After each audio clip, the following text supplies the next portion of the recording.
जय हिंद दोस्तों, स्वागत है आपका आपके अपनी YouTube channel the Indian content में। एक बार सभी दोस्त बताएंगे कि आप सब कैसे हैं। आशा करता हूँ अच्छे होंगे, स्वस्थ होंगे, लाजवाब होंगे और बेहतर तरीके से पढ़ाई कर रहे होंगे।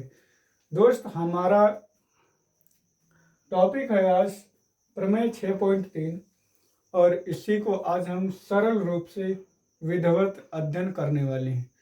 चलिए, और इसके बाद के क्वेश्चन एक्सरसाइज 6.3 के सभी क्वेश्चन इसी प्रमेय के आधार पर किए जाएंगे।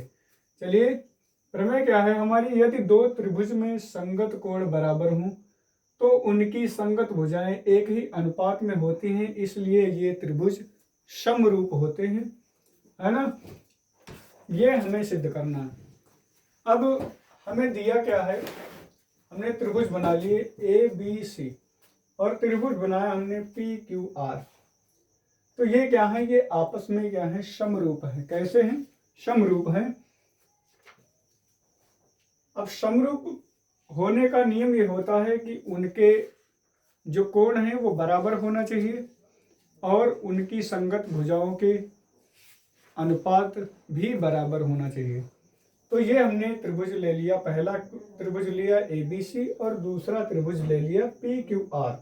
अब देखेंगे कि दिया क्या है कि AB जो है, AB ये भुजा अनुपात किसके बराबर होगा? PQR के।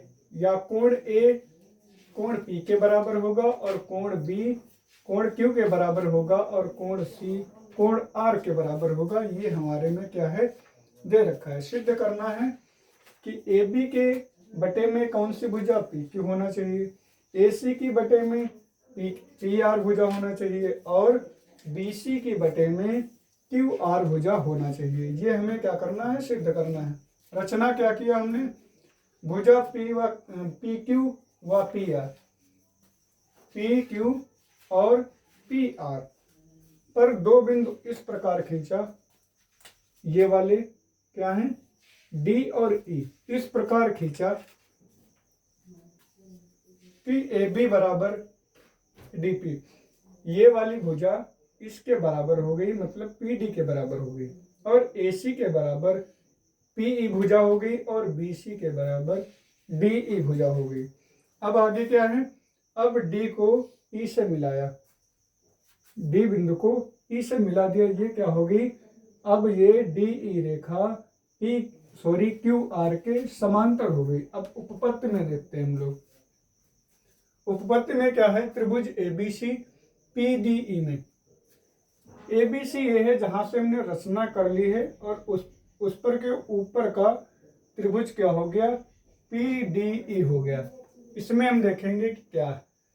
AB किसके बराबर है? PD के। ये वाली भुजा इसके बराबर है। किससे लिया हमने? रचना से ले लिया।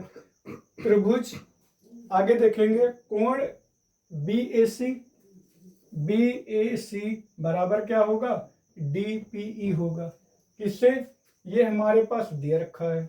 आगे देखेंगे AC के बराबर में, ये भुजा के बराबर में कौन सी भुजा है? PE भुजा है। कौन सी है? PE है। अब आगे क्या है? इस प्रकार त्रिभुज क्या होंगे? जब ये सभी बराबर हैं तो ये त्रिभुज और ये वाला नीचे वाला छुपा लेंगे, ऊपर वाला क्या हो गया? ये दोनों आपस में समरूप हो गए। ABC और PDE, मतलब कि नीचे वाला आप छिपा लेंगे, ऊपर वाला क्या हो गया? ABC और PDE ये क्या हो गए? समरूप हो गए आपस में। SAS यानी साइड एंगल साइड, है ना।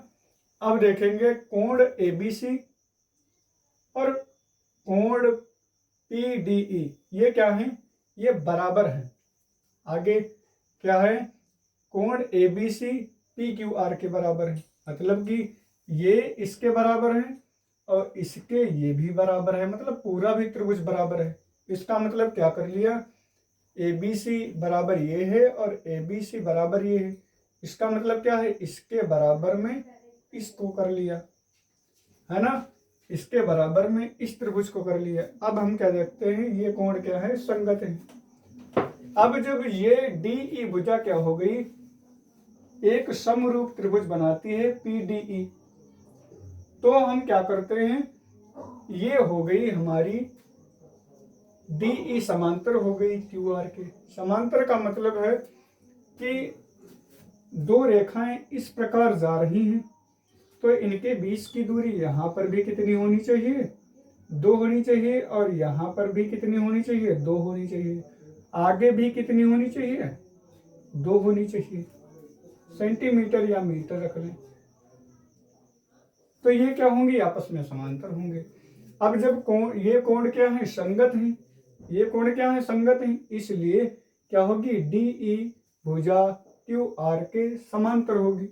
अब आगे क्या करते हैं, अब हमने भुजा PD ले लिया और बटे में PQ ले लिया, आगे दूसरी ओर PE ले लिया और बटे में पूरी भुजा को ले लिया। अब आगे क्या करेंगे, अब हम लेते हैं AB भुजा, त्रिभुज ABC में AB भुजा ले लिया, और ये नीचे क्या करेंगे, PQ ले लिया, है ना। ये भुजा लिए, उसके नीचे ये भुजा, और आगे लेंगे AC और उसके नीचे PR, है ना। आगे क्या किया, AC लिया और नीचे क्या लिया, PR ले लिया। ये समीकरण हमने A मान लिया। इस प्रकार सिद्ध किया जा सकता है क्या, AB हमने लिखा, नीचे AB लिखा और नीचे ये वाली बड़े वाले त्रिभुज का ले लिया, है ना। उसी प्रकार BC छोटे वाली त्रिभुज की और नीचे बड़े वाले त्रिभुज की, ये दोनों समीकरण क्या मान लिया, 1 2 मान लिया। अब इनसे AB और PQ बराबर है, इनके बराबर में क्या लिख लिया, ये लिख लिया, मतलब AC बटा PR, AC बटा PR हो गया, BC बटा QR, BC बटा QR, और ये भी क्या है, इनके बराबर है। ये हो गया हमारा सिद्ध। ये प्रमेय कितनी है, 6.3 है। अगर ये प्रमेय आपको आएगी नहीं, फिर आगे के क्वेश्चन आपको बहुत ही आसानी से समझ में नहीं आ पाएंगे। अगर आप इस प्रमेय को तैयार करके आएंगे तो आगे के क्वेश्चन बहुत ही आसान हो जाएंगे। चलिए ठीक है, मिलते हैं अगले वीडियो में, तब तक के लिए जय हिंद, जय भारत।